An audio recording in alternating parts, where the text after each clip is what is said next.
से पद मिले हैं साहित्यकार कवित्री, लेकिन संगनी पहली बार बनी। बहुत बढ़िया, वाह वाह, ये आप सबको बताएं। बहुत सुंदर। अब माँ विषय पे बोलना है तो दुनिया भर का हम लिख सकते हैं, बोल सकते हैं, लेकिन माँ के ऊपर बोलना बहुत कठिन है, बहुत कठिन है।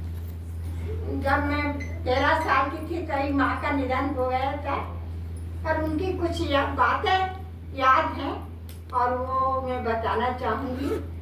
बहुत कर्तव्यपरायण थी माँ, ऊपर से बहुत प्रेम में जताती थी, लेकिन बहुत शिक्षा देती थी।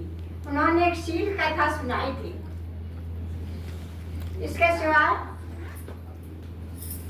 हम अभी 89 साल के हो गए हैं। गांधी, हमारे पिताजी जब नागपुर गए थे तो गांधी जी ने कहा गांव की ओर जाओ। तो उस समय हम लोग 3 भाई बहन थे और माँ थी, तो सबको लेके पिताजी सब काम छोड़ के गांव में चले गए थे। तो वहाँ हमने देखा कि शहर में रहने वाली माँ कुएं से पानी भरती थी और सब काम करती थी।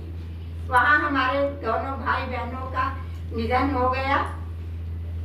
रायपुर में आए हमें 68 साल हो गए हैं।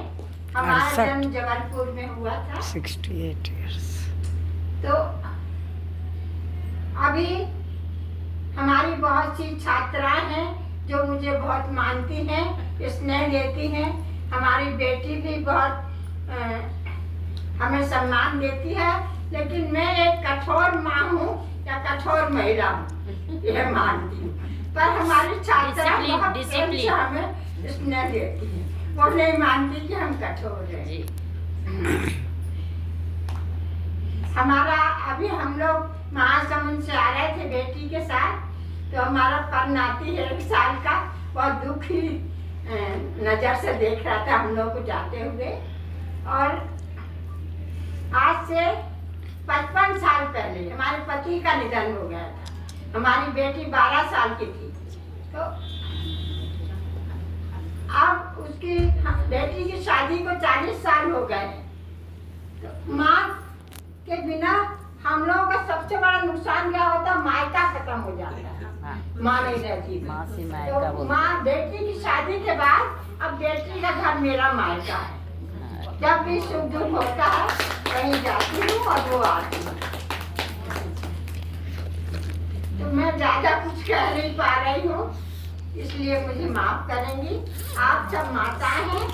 हाँ, एक बात मैं कहना चाहूंगी कि शुरू में हमारा सारा ध्यान अपनी संतान के ऊपर रहता है, लेकिन हम जो बड़े हो जाए हमें अपनी ममता का विस्तार कर लेना चाहिए। एक ही जगह ना केंद्रित रह के समाज में, जैसे आप लोग जानी संगनी बनी है इस तरह का। धन्यवाद।